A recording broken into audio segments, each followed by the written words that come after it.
प्यारे बच्चे 8th class math chapter 13 introduction to graph की एक्सरसाइज 13.3 के क्वेश्चन नंबर 2 का थर्ड पार्ट करने जा रहे हैं।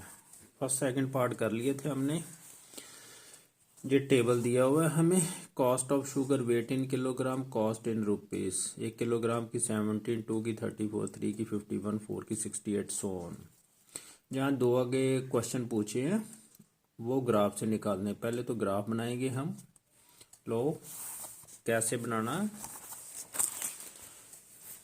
तो ये ग्राफ पेपर है, इस पे आपने एक्सिस ड्रा कर लेने। पहले एक्स एक्सिस, हमेशा ग्राफ नीचे से शार्प पेंसिल से स्केल से बनाना। इधर वाई एक्सिस ड्रा कर लो। अब ये स्क्वायर्स है ना बिग, इनको इक्वली डिस्ट्रीब्यूट करना। ये वेट इन किलोग्राम ये लिखना बहुत जरूरी। कॉस्ट इन रुपीस, वेट दिया हुआ है, कॉस्ट दी हुई है। 1 2 3 4 5 6 7 8 9 10 10 किलोग्राम तक मैंने लिख लिया वेट इन किलोग्राम। जहाँ कॉस्ट लिखी है 17, 32, 51, 68, 17, 85, 102, 119। जहाँ मैंने ना जो सिमेट्रिकल चल रहा है ना डिफरेंस 17, 34, 51, 17 का, इसको आप 170 तक कंप्लीट कर लो। मैंने तो 17 का टेबल ही पढ़ लो। 17 7 100, 17 शिका 102, 17 7 119, तो 17 8 136, 17 9 153 होता है ना 153, 17 10 या 170 तक कंप्लीट कर लो इसे। तो जो उसने 10 किलोग्राम आगे क्वेश्चन में पूछा हुआ ना तभी किया इसे कंप्लीट। अब निशान लगाते हैं, पॉइंट्स लगाते हैं। बुक सामने रख लो। ये पहला 170 ना 234, अब बुक सामने रखो।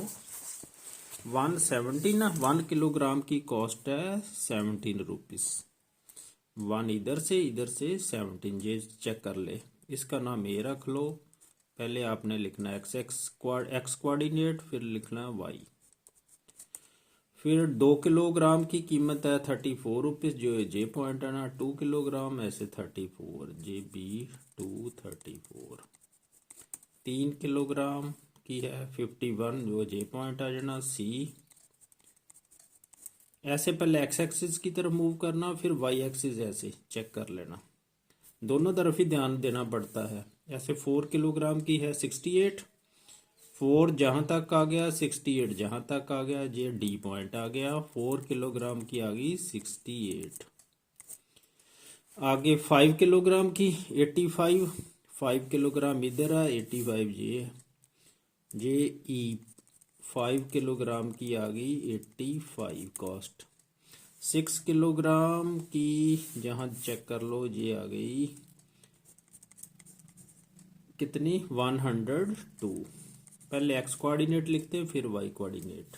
अब इनको मिलाते हैं। लो ऐसे स्केल रख लो।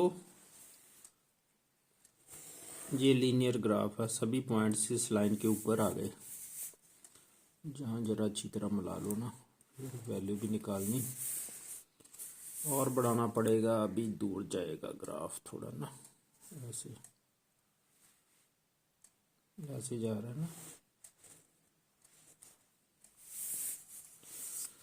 तो अब देखो पहला क्वेश्चन है, ये तो ग्राफ बन गया। अब जहाँ देखते हैं question, use the graph to find the cost of 10 kilogram of sugar. ये ए पार्ट है, 10 किलोग्राम शुगर की कॉस्ट निकालनी है। तो 10 किलोग्राम शुगर कहाँ है, जहाँ देखो 7 8 9 10, 10 किलोग्राम जहाँ है, जहाँ से आप डॉटेड ड्रा कर देते हैं ऐसे। जहाँ ग्राफ कटता है, ये लाइन को काटती है ये लाइन, तो ये पॉइंट आ गया। अब एक्स एक्सिस के पैरेलल इधर देख लो, तो इसे भी बेशक मिला लो आप, तो ये वैल्यू आ जानी है ऐसे। ये तो डॉटेड ही है वैसे ही बताने के लिए ये आपको।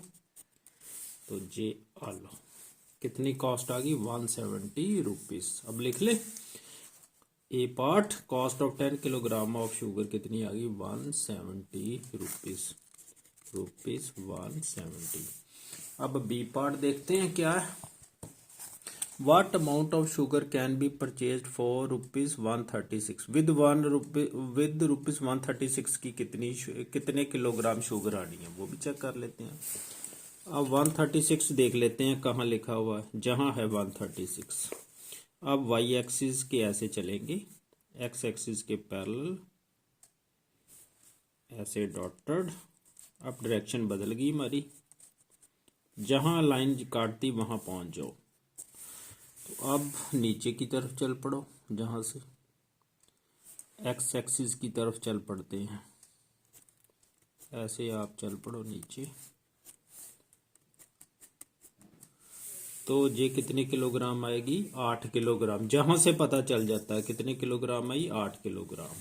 Amount of sugar purchase with rupees 136 is equal to 8 kilogram. जी आंसर आ गया, ये था बी पार्ट।